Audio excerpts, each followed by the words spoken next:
Inisiatif untuk memanfaatkan lahan tidur seluas 500 meter persegi, Ilham Mulia, seorang pemuda di desa Cutnehen, Kabupaten Aceh Utara, Provinsi Aceh, membuka lahan dengan hanya bermodalkan 5 juta rupiah.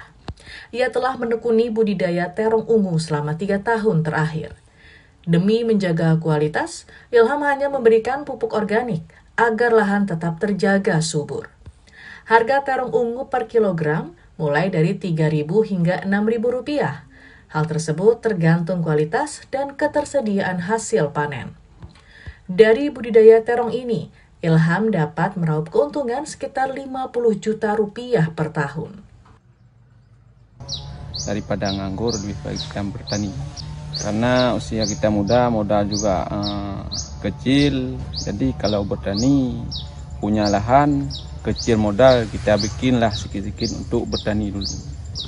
Hasilnya untuk saya ini alhamdulillah udah bisa kita lanjut kembali skala luas. Hasil panen terong ungu ini telah dipasok ke sejumlah pasar tradisional di Aceh hingga pasar nasional, dengan pendampingan Dinas Pertanian dan Pangan Aceh Utara, serta Duta Petani Milenial Provinsi Aceh.